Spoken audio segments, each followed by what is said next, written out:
fil Islam pada tanggung jawab seorang pendidik atau orang tua terkait anak, yaitu mas'uliyatut tarbiyah al-imaniyah, tanggung jawab pendidikan iman atau pendidikan akidah terhadap anak. Materi ini menjadi sangat penting ketika kita atau saya misalnya tahun 80-an atau bapak-bapak sekalian tahun 70-an itu dibiasakan dengan beberapa istilah-istilah yang memang itu mungkin kebiasaan orang tua kita dulu. Pertama, kalau kita nangis atau berisik, jangan berisik, nanti datang genderuwo, misalnya begitu. Akhirnya anaknya takut dengan genderuwo. Kalau nanti anaknya perempuan, jangan nangis, nanti datang kuntilanak. Jadi memang dari kecil memang disuruh takut sama genderuwo sama kuntilanak. Ketika sudah besar, kamu takut sama Allah, dia akan katakan, dulu kayaknya bukan itu yang diajarin dari kecil. Kalau berisik disuruh diam karena ada genderuwo atau ada kuntilanak. Yang kedua, naik level dikit. Jangan berisik, nanti ditangkap sama Pak Satpam. Jangan nangis, nanti ditangkap sama si Mamang yang serem, gitu ya.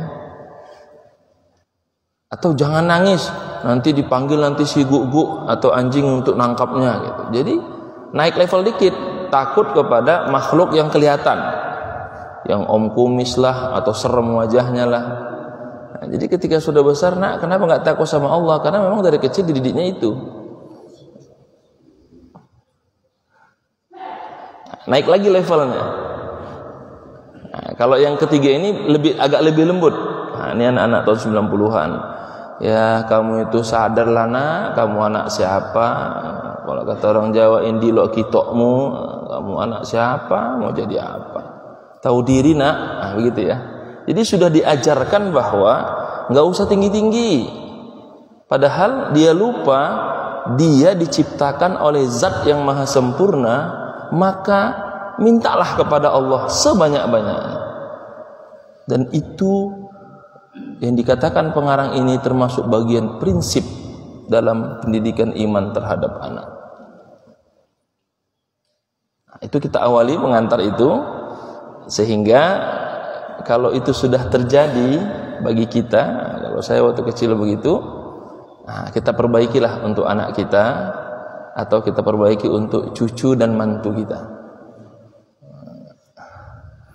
Tambah lagi sedikit, kalau lahir anak itu, saya masih merasakan itu disuruh nyimpan gunting sama kayak kantong dari apa itu namanya itu, dari alur apa ya, yang dari daun itu ya, jadi kantong ya.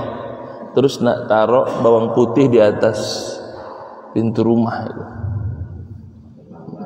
Iya, ada yang nyimpannya gunting ya. Nah, kalau saya nggak tahu kalau di Sumatera begitu tuh. Pernah saya nggak pakai. Kunyit anyaman itu gunting, tapi yang besi, nggak boleh gunting yang model sekarang. Gunting besi yang bisa dilipat itu, peniti, terus taruh bawang putih di atas pintu rumah. Saya terima itu orang tua saya, terus saya nggak pakai gitu. Besok anak saya sakit, tuh kan, makanya harus diletakin gitu. Nah, jadi akhirnya ya kita diam aja kan begitu. Itu juga bagian yang memang menjadi problem kita juga. Akhirnya bagaimana menyikapinya? Ya sudah, kalau orang tua kasih ya dikasih. Nanti orang tuanya pulang ya disimpan lagi gitu aja Pak. Mau datang letakin lagi biar nggak tersinggung kan gitu. Nah, itu juga bagian fenomena yang mungkin kita sikapi. Kemudian berganti dengan zaman sekarang yang lebih canggih. Canggihnya bagian apa? Nggak ada yang begitu-begitu, betul ya? Pokoknya kalau anak sakit, googling di YouTube, insya Allah ada panduannya. Nah, ada apa namanya? Tutorialnya. Jika anak sakit, diusap ke kiri, ke kanan. Pas baca tutorial paham. Pas sakit benar anaknya, lupa itu semua tutorial itu. Akhirnya yang terjadi, ya sakit juga begitu. Tetap menghubungi dokter kan begitu. Makanya dokter anak itu kan mahal biayanya. Sebenarnya dokter anak itu biayanya mahal bukan karena ngobati anaknya, karena dia ngobati 3 pasiennya, anak, bapak, dan ibunya kan begitu. Makanya agak mahal dokter anak itu, karena dia harus mendiamkan bapak dan ibunya dan mengobati anaknya. Ya. Kira-kira begitu. Kalau ada sini dokter anak nanti diluruskan. Baik, kita lihat apa kata pengarang kitab ini tentang tanggung jawab pendidikan iman terhadap anak. Al-maqsudu bit-tarbiyah al-imaniyah, yang dimaksud dengan pendidikan iman terhadap anak adalah rabtul walad mundu ta'aqqudihi bi usulil iman. Bagaimana mengikat seorang anak semenjak dia bisa berpikir, bisa paham perintah kita dengan dasar-dasar iman. Berarti kalau hitungan pendidikan anak itu berarti sekitar di atas balita. Di atas balita dia sudah bisa mengerti perintah kita. Tapi dengan perkembangan dia sekarang 2-3 tahun sudah anak udah cerdas itu, udah bisa ngomong, bisa paham perintah. Jadi munzu ta'aqqulihi, semenjak logika akalnya sudah bisa merespon apa yang kita perintahkan. Nah, tapi kalau setahun 2 tahun, nah itu belum ya. Itu biasanya kalau bahasa orang Melayu, orang tuanya yang jadi orang gila. Nah, gitu ya, ketawa-ketawa gitu ya. Kan ada istilahnya itu. Kalau punya anak kecil kayak orang gila, karena kita kan ngangkat anak ketawa-ketawa gitu. Terus anaknya ketawa kan, itu kan bisa 2 pemahamannya. Dia senang kita bercanda, atau ini ayah saya kok aneh ya, ketawa-ketawa nggak jelas gitu, dia ketawa gitu. Jadi mengikat anak semenjak dia bisa memahami atau merespon perintah kita dengan dasar-dasar keimanan. Lanjut, wa ta'widuhu munzu tafahhumihi arkanil Islam. Lalu membiasakannya ketika dia mulai memahami perintah-perintah agama. Nah, jadi logikanya pertama dia bisa merespon perintah kita, baru dibiasakan ketika dia mulai paham perintah agama, wa ta'limuhu, baru kita ajarkan ketika dia bisa membedakan dasar-dasar syariat. Nah, jadi kalimat pengarang ini bagus. Pertama, munzu ta'aqqulihi wa bada'a tafahhumihi wa fahima ta'alimihi. Itu begitu. Jadi mulai dia memahami, merespon perintah kita, kemudian mulai dia dibiasakan ketika anak itu mulai paham perintah itu kenapa, dan baru diajarkan ketika dia bisa membedakan dasar-dasar syariat antara halal dan haram. Makanya kalau kita lihat hadis Rasul itu tepat sekali. Apa kata Rasul? Ajaklah anakmu untuk sholat umur 7 tahun. Kalimatnya apa? Ajaklah, bukan paksakanlah. Ajaklah. Atau bahasa yang lain, perintahkanlah, bukan wajibkan. Umur 7 tahun. Berarti kalau sudah diajak, diperintah sholat umur 7 tahun, berarti sebelum 7 tahun dia sudah paham apa itu sholat dan bacaan sholat. Kan gitu teorinya. 7 tahun itu baru diajak, dibiasakan.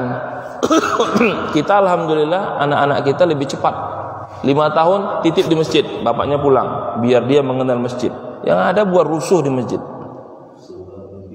Buat rusuh, bukan buat bagus, malah keributan. Mau dimarahin bapaknya nggak ada, kan begitu. Mau dimarahin bapaknya ketua DKM, repot urusannya kan. Contohnya begitu. Ya, mohon maaf kalau ada yang sesuai dengan kenyataan. Oke ya, baik. Kemudian umur 10 tahun diapain? dihukum kan? Nah, berarti ada masa 3 tahun anak itu dibiasakan, diajak dan diajarkan. Tegurannya kapan? Umur 10 tahun. Nah, berarti di situ kelihatan kan?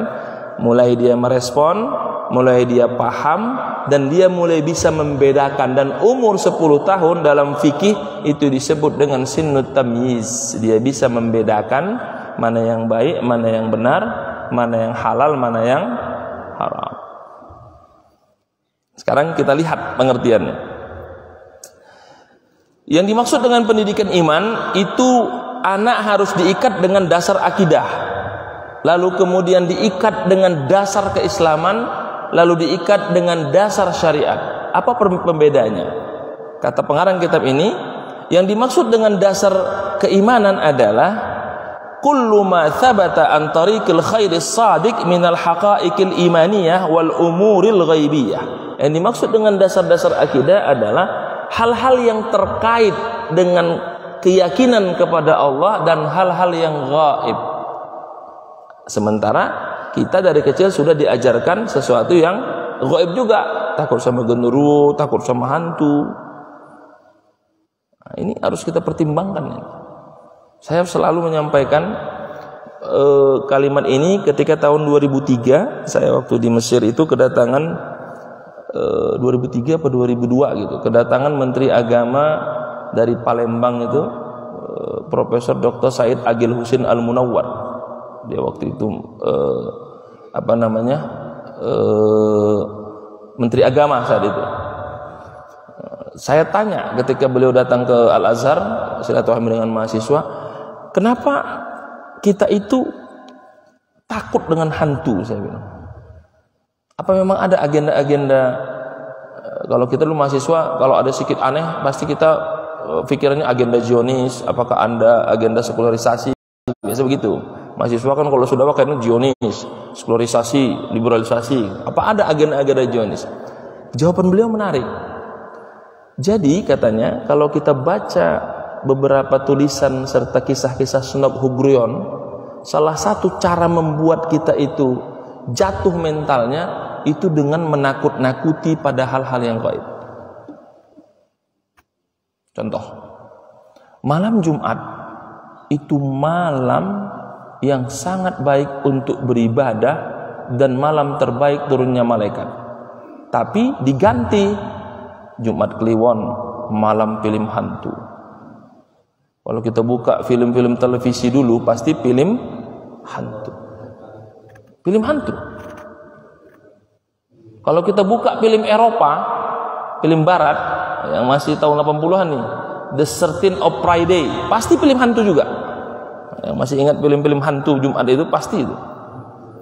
The X-Files juga, yang nonton film The X-Files pasti malam Jumat filmnya itu. Dan luar biasanya efeknya luar biasanya. Anak-anak muda itu berani pacaran malam Minggu sampai subuh tapi nggak pernah pacaran malam Jumat. Berbiasa itu.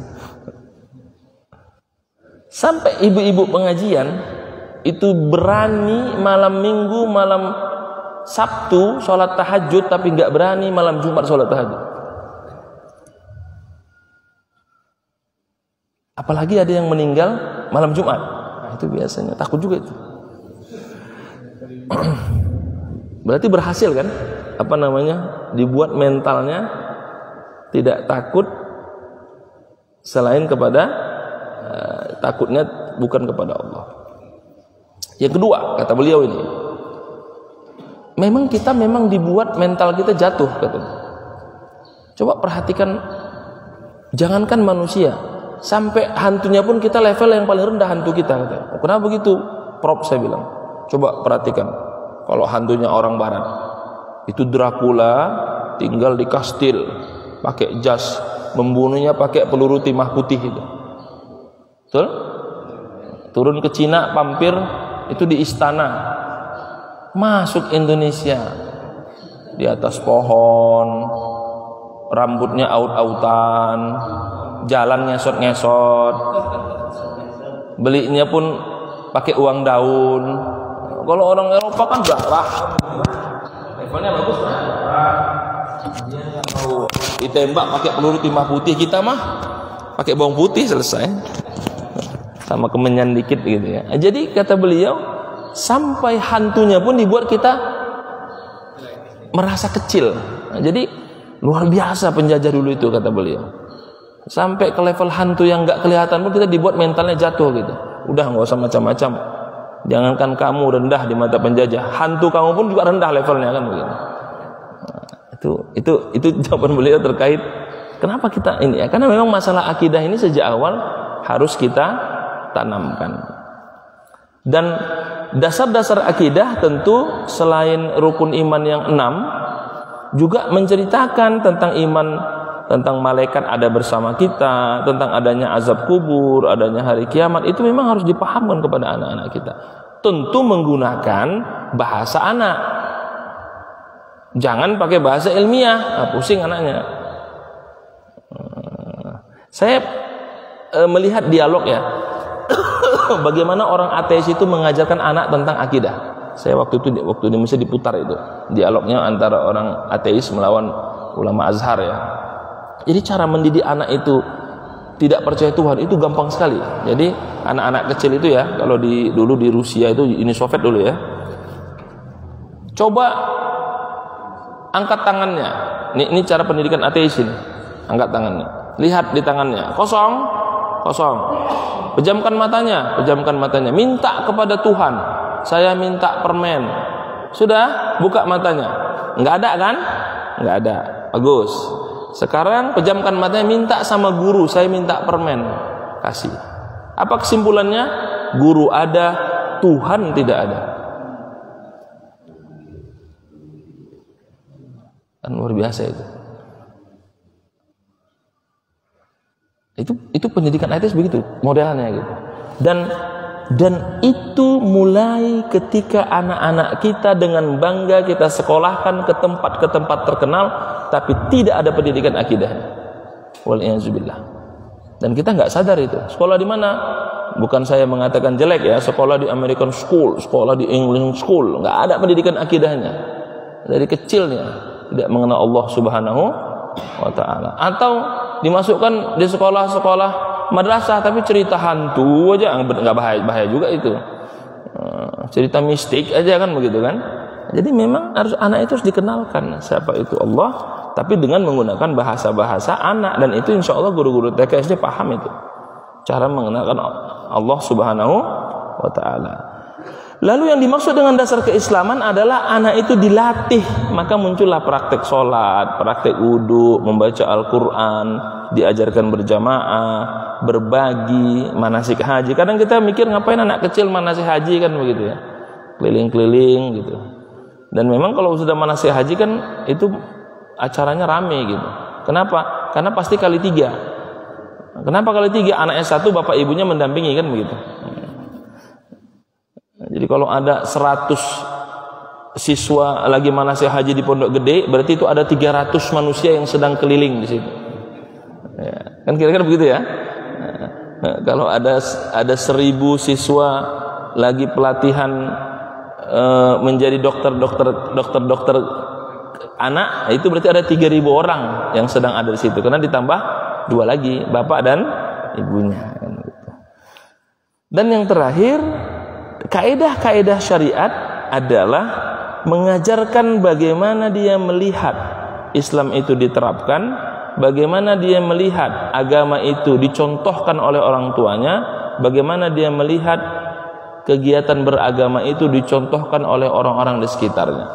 Jadi yang dimaksud dengan pendidikan iman itu tidak boleh lepas dari dasar-dasar akidah, tidak boleh lepas dari dasar-dasar keislaman, dan tidak boleh putus dengan dasar-dasar syariat. Pemahaman akidah sejak awal dihujamkan kepada hati anak kita, pembiasaan Islam sejak awal dibiasakan dan kita sebagai contoh penting orang tuanya, dan pemahaman terhadap 2 dasar itu ditunjukkan dengan praktek nyata orang-orang yang ada di sekitarnya, dan itu perlu lingkungan yang baik untuk anak-anak kita. Itu kata pengarang ini terkait dengan pendidikan anak. Fa'ala al-murabbi an yunashshi' al-walad mundu nash'atihi ala hadhihi al-mafahim min at-tarbiyah al-imaniyah. Maka seorang murabbi, pendidik, baik anak atau baik guru atau orang tua, dia katakan di sini murabbi itu guru dan orang tua, untuk memastikan dasar-dasar pendidikan Islam ini. Nah, jadi kalau kita mencari sekolah untuk anak kita, pasti 3 hal ini hal yang paling mendasar. Apa yang mau kita jadikan dengan anak-anak kita? Wa ilaikum ahammu irsyadatihi wasayahu alaihi salatu wassalam. Berikut aku sampaikan bagaimana Rasul memberikan tahapan-tahapan terhadap pendidikan iman kepada anak. Yang pertama, amruhu bil fathi 'alal walad bi kalimati la ilaha illallah. Bagaimana ketika anak itu lahir, yang pertama dia dengar adalah kalimat la ilaha illallah. Dan rahasia itu ditunjukkan Rasul mensunnahkan setiap anak yang lahir diazankan di telinga kanannya, diiqamatkan di telinga kirinya. Meskipun sebagian ulama berpendapat cukup azan saja, ada yang mengatakan juga diqamatkan di telinga kirinya. Telinga kanan untuk memberitahukan waktu sholat masuk, telinga kiri untuk menegaskan sholat harus dilaksanakan. Itu kenapa anak harus mendengar kalimat la ilaha illallah ketika pertama kali dia lahir. Turunannya, kata pengarang kitab ini, maka pastikan ketika istri kita akan melahirkan, masuk ke rumah sakit Islam atau ditanangi perawat atau dokter yang beragama Islam. Karena kalau tidak, dia tidak diajarkan untuk mendengar kalimat la ilaha illallah. Sampai sebegitu detailnya. Wah, kalau begitu Pak Ustadz perlu dana yang banyak? Enggak. BPJS sekarang sudah banyak rumah sakit yang muslim kan begitu ya. Kita tanya itu, kita dampingi itu. Dan di situ pentingnya, memang prakteknya anak harus diazankan di telinga kanannya dan diiqamatkan di telinga kirinya. Tapi kalau perawat dan bidannya tidak paham itu, kadang-kadang kalau nggak kita minta nggak diingatkan. Dengan alasan mau dimandikan lah atau inilah, apalagi sesar kan begitu ya. Nah, maka perlu kita pastikan rumah sakitnya itu menyediakan perawat, bidan atau dokter yang paham itu. Dan itu pasti yang beragama Islam. Berarti apa pesan dakwahnya? Nah, kita harus perbanyak generasi-generasi Islam yang jadi dokter, jadi bidan yang beragama Islam. Saya kalau mengisi di Poltekkes yang di sebelah rumah sakit Azra itu, rumah sakit Marzuki Mahdi ya, kan ada itu Poltekkes itu, kan itu bidan dan perawat. Saya bilang, para bidan perawat ini, saya bilang, Anda ini paling besar pahalanya. Kenapa? Generasi Islam itu di tangan Anda, saya bilang. Kenapa? Ketika Anda membantu kelahiran persalinan bayi, kalau Anda tidak pastikan atau ingatkan keluarganya untuk mengazankan, Anda masuk berdosa di situ. Tapi ketika Anda lakukan, Anda pahalanya luar biasa.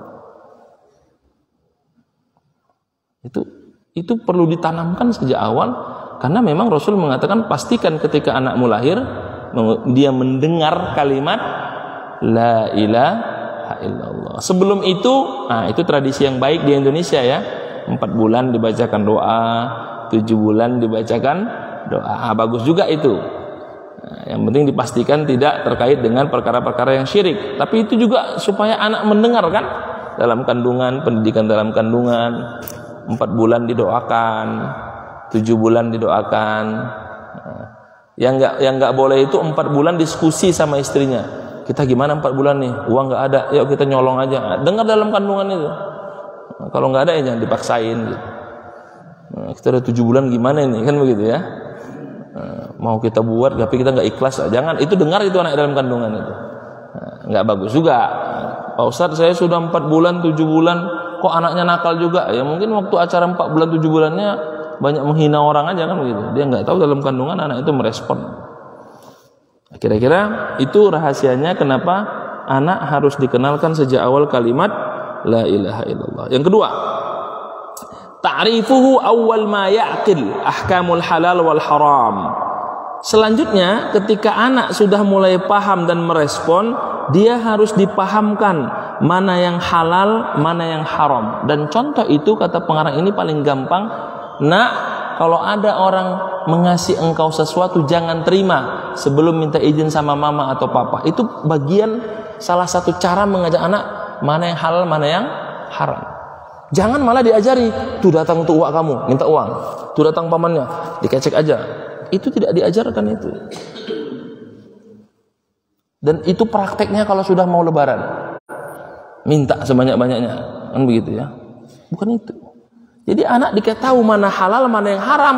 Bukan kamu katakan, nak, babi haram, anjing haram, riba haram. Enggak paham anak kecil itu. Tapi diajarkan, kata pengarang ini, mana yang bukan haknya jangan diambil. Itu sedang mengajarkan halal dan haram. Kalau bukan haknya jangan diambil. Kalau memang ingin diambil, minta izin permisi. Itu diajarkan anak cara memahami mana yang boleh, mana yang tidak boleh. Bahasa lainnya, mana yang halal, mana yang haram. Bukan malah diajari sikat aja, kan begitu ya. Dan itu prakteknya lebaran. Paman ini minta semua.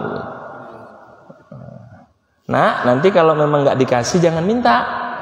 Kalau dikasih alhamdulillah. Dia diajarkan yang halal itu didapatkan dengan cara yang baik, yang haram itu didapatkan dengan cara yang tidak baik, maksa-maksa, kan begitu ya. Nagih langsung, nah itu tidak masuk dalam pendidikan halal haram kepada anak. Yang ketiga, amruhu bil ibadat wa huwa fi sinnis sabi'ah, baru mengajak mereka mulai beribadah umur 7 tahun. Wasirru fi haza. Nah, ini kalimat ini. Apa rahasianya? Hatta yata'allamal walad ahkam hazihil ibadat mundu nash'atihi wa ya'tadu ada'uha wal qiyam biha munzu nu'umati azfarihi. Rahasia kenapa 7 tahun sudah dikenalkan sholat, agar dia tahu bahwa ada ibadah yang rutin dilaksanakan, tapi baru dikenalkan, bukan diwajibkan. Termasuk kata pengarang kitab ini dianalogikan, kalau 7 tahun dia dikenalkan sholat, maka 7 tahun dia dikenalkan puasa. Berarti kalau dikenalkan puasa, dikenalkan makan sahur, dikenalkan berbuka, tapi jangan dipaksa anaknya 1 harian berpuasa. Ayo nak, puasa ya, ya. Nggak tahan, ya udah buka aja zuhur, nggak apa-apa. Kalau dia nggak kuat, tapi kalau dia kuat, alhamdulillah. Ada itu sebagian anak itu nggak kuat, tahan ya, tahan sampai sore, akhirnya dapat 1 hari. Nah, kalau sampai saat itu maka orang tua bersyukur, tapi pastikan jangan masuk di situ setan. Berhasil 1 hari, berarti bisa saya paksakan 30 hari. Enggak. Karena 7 tahun itu pelatihan. Karena sekarang banyak anak itu dipaksa harus 30 hari, dijanjikan apa? Hadiah-hadiah yang besar. Nanti dapat ini, boleh, tapi jangan sampai hadiah itu membuat dia lupa. Karena kita kan sudah mendidik dia apa? Harus patuh kepada Allah, ikhlas kepada Allah, bukan patuh kepada angpau atau THR. Nah, itu juga bagian yang harus tipis-tipis itu, antara THR sama akidah kepada Allah itu. Nah, kalau dulu kan biasanya dibuat kalau nggak puasa nggak boleh baju lebaran, kalau nggak puasa suruh makannya sendiri, kan begitu ya. Nah, itu juga bagian, tapi yang ingin dipastikan umur 7 tahun anak itu dikenalkan ibadah sholat, kata pengarang kitab ini, juga dikenalkan ibadah-ibadah lainnya yang terkait dengan ibadah fisik. Apa ibadah fisik selain sholat? Puasa. 10 tahun dia mulai ditegur, dimarahin kalau tidak sholat, begitu juga kalau tidak puasa. Dan kita diberikan waktu berapa lama? 3 tahun untuk mendidiknya. Jadi 7 tahun ke 10 tahun itu waktu yang tidak pendek, cukup untuk 3 tahun mendidik. Dia bisa terbiasa untuk ibadah-ibadah fisik. Terus bagaimana kalau ibadah haji? Ya bagusnya di atas 10 tahun. Tapi kan bangga itu kalau ada anak kecil dibawa tawaf, dibawa haji, langsung di-share, wah luar biasa masih kecil sudah tawaf. Yang ada nyusahin. Saya bawa travel itu, kalau lihat anak bawa kecil itu mengganggu, nangis nanti dia keliling itu. Karena memang Rasul mengatakan 10 tahun mulai anak itu kenal. Jadi baiknya bawa anak umroh itu 10 tahun. Di bawah itu ya jangan tanya sama Ustadz travel, pasti bagus. Anak bayi bawa umroh bagus kan supaya. Iya namanya nanya sama Ustadznya yang punya travel, ya pastilah bagus dari kecil. Kalau bisa tiap bulan umrohnya kan begitu. Nah, kan dasarnya itu 7 tahun sholat, 10 tahun baru ditegur kalau tidak sholat. Begitu terhadap ibadah-ibadah fisik yang lain, puasa, umroh ataupun haji. Yang keempat, ta'dibuhu ala hubbi rasul wa hubbi ali baitihi wa tilawatil Qur'an. Yang keempat tahapannya, kata Rasul, mengajarkan mereka untuk mencintai Rasulullah, mencintai keluarga Nabi, dan membaca Al-Quran. Nah, jadi tahapannya setelah ibadah mahdoh dia diajarkan dan dipahamkan, baru masuk ibadah lanjutan. Apa itu? Mencintai Nabi, mengenal keluarga Nabi, dan membaca Al-Quran. Apa rahasianya? Wasirru fi haza hatta yata'assal aulad bisiyaril awwalin harakatan wa butulatan wa jihadan. Rahasianya agar anak itu dipahamkan kisah-kisah orang besar, kisah-kisah orang hebat. Dan orang-orang besar, orang hebat itu siapa? Keluarga Nabi dan sahabat Nabi Shallallahu Alaihi Wasallam. Kenapa? Karena Rasul sudah bersabda, sebaik-baik generasi adalah keluargaku dan generasi sahabat. Jadi dipahamkan itu sirah-sirah nabawiyah itu. Tapi dipahamkan itu diceritakan, jangan dibuat ujian. Nggak hafal. Nah, kenapa sih nggak hafal? Itu urusan lain. Tapi diceritakan, biar tahu bahwa banyak tokoh-tokoh besar yang itu sukses karena membawa agama Islam dan mengikuti perintah Rasulullah Sallallahu Alaihi Wasallam. Wa hatta yartabitu bitarikh syu'uran wa izzatan wa fakharan wa hatta yartabitu bil Qur'an ruhan wa manhajan wa tilawatan. Jadi ketika diajarkan mencintai Rasul agar muncul semangat harakah patriotik dan semangat jihad, diajarkan sejarah-sejarah keluarga dan para sahabat akan muncul izzah, punya harga diri, wa fakharan dan bangga sebagai seorang muslim. Lalu diajarkan membaca Al-Quran agar ruhan wa minhajan wa tilawah, agar ruhnya betul-betul mencintai Quran dan mau membaca Al-Quran.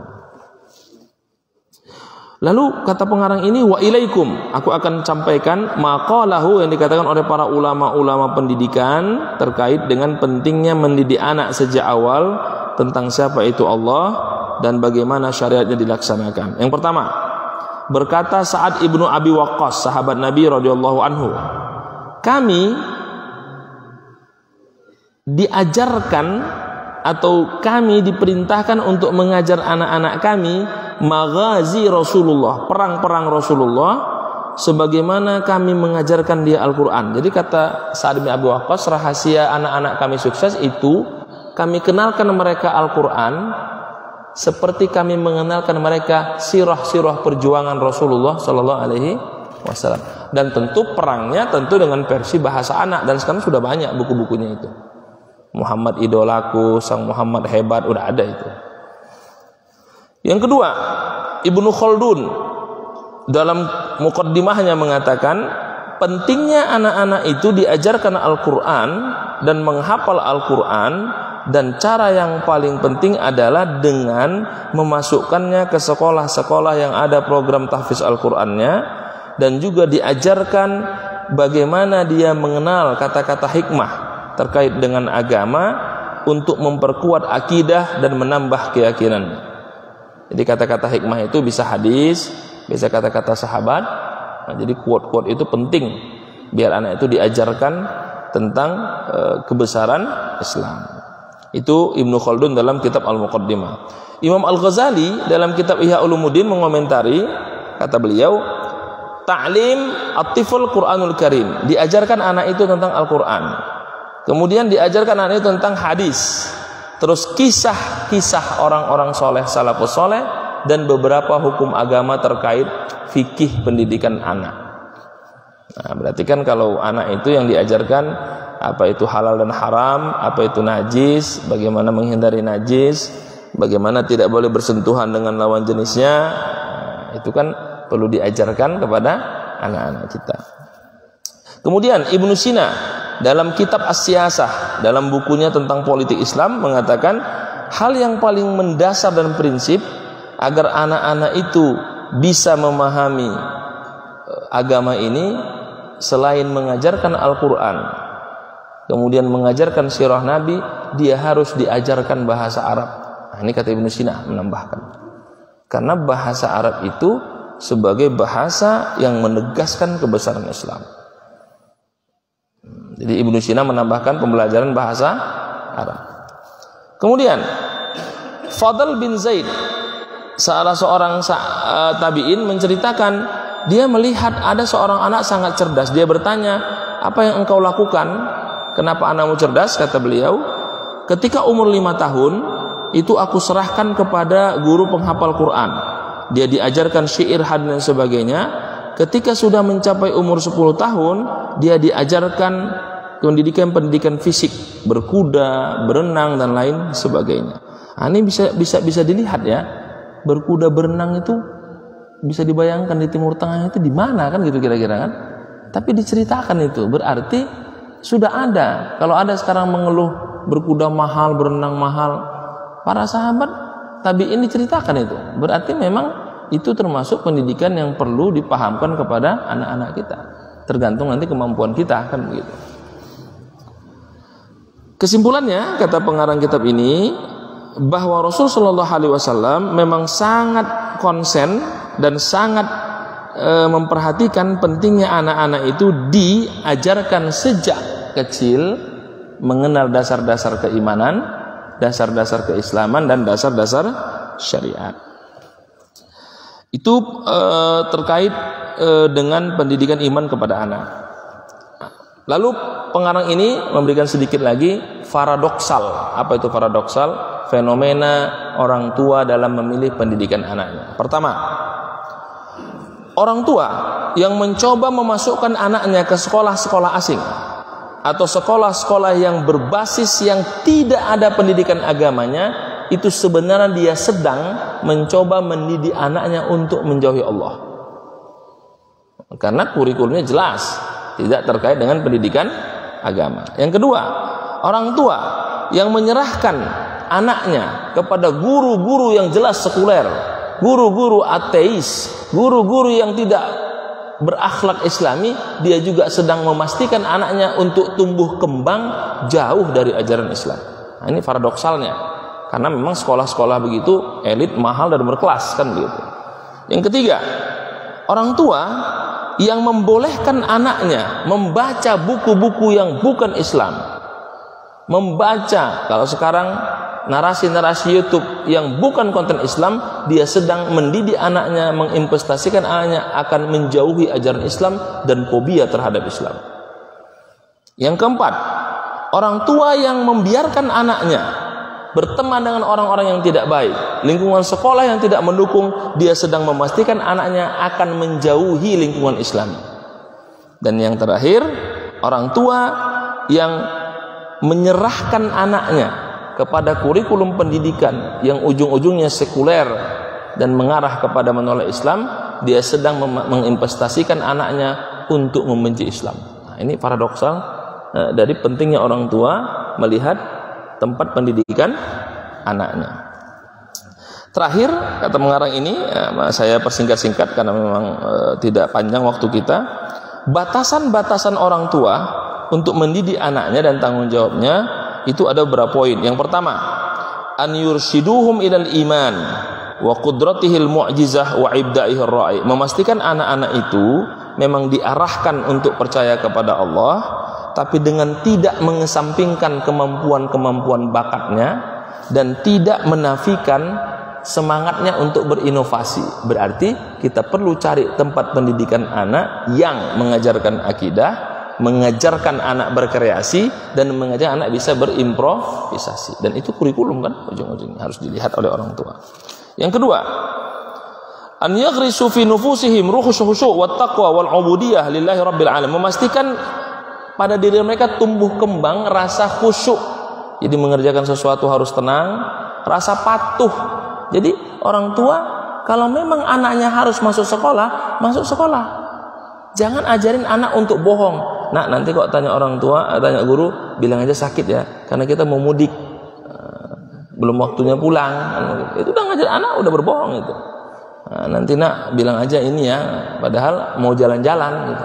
Itu tidak diajarkan, dan itu kelihatan ketika anak-anak di pesantren kong kali kong sama ibunya, sama anaknya, untuk berbohong kepada ustadznya. Itu bukan bagian dari pendidikan, itu malah menjerumuskan anak untuk berani berbohong dan dididik oleh orang tuanya. Dan itu biasanya cobaannya kalau mau mudik, mau liburan akhir tahun, bilang sama orang tuanya, ini orang sehat apa kek begitu ya acara ini gitu. Padahal nggak ada itu. Kemudian yang ketiga, an yurabbu fihim ruhal muraqabah lillah subhanahu wa ta'ala fi kulli tasarruf wa ahwalihim. Memastikan mereka bahwa Allah sedang mengawasi mereka, itu dipastikan. Dan itu ditunjukkan oleh orang tuanya. Orang tuanya juga harus menunjukkan kepada anaknya pentingnya takut kepada Allah, bahwa ada malaikat yang mencatat amal baik dan buruknya. Para jemaah yang saya muliakan rahmati Allah subhanahu wa ta'ala, oleh karena itu kata pengarang kitab ini, aku ingin mengatakan kesimpulan akhir, inna, sesungguhnya mas'uliyat at-tarbiyah al-imaniyah, tanggung jawab pendidikan iman itu bagi orang tua, pendidik, ibu, ayah, dan siapapun yang bertanggung jawab dalam pendidikan anak, itu adalah mas'uliyatun hammah wa khatirah, tanggung jawab yang sangat penting dan paling prinsip untuk membentuk anak, karena disitulah dasar anak kita akan tumbuh kembang. Dan ketika kita gagal mendidik mereka pendidikan iman, maka disitulah awal masalah kita terhadap anak-anak kita ketika mereka menjadi besar dan menjadi anak-anak kita. Bisa jadi, mohon maaf sekali lagi, anak-anak kita yang sudah dewasa, yang kadang-kadang tidak patuh dengan kita, anak kita yang sudah menikah, punya anak, kadang-kadang tidak mendengar ucapan kita, mungkin dulu di pendidikan keimanannya ada yang tidak sempurna, sehingga kita yang menuai hari ini mungkin karena ada yang terputus atau tidak sempurna dari dasar-dasar pendidikan iman ketika anak waktu kecil dahulu. Demikian dapat saya sampaikan. Wal afu minkum, mohon maaf waktunya cukup panjang. Jika ada bertanya saya persilahkan. Assalamualaikum warahmatullahi wabarakatuh. Cukup Pak ya? Baik, ini saya agak panjang ini.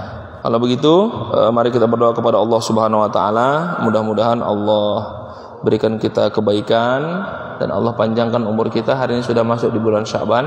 Semoga kita bertemu pada bulan Ramadan, dan mari kita didik anak-anak kita untuk berpuasa pada bulan Ramadan. Kalau belum 10 tahun berarti pendidikan puasa.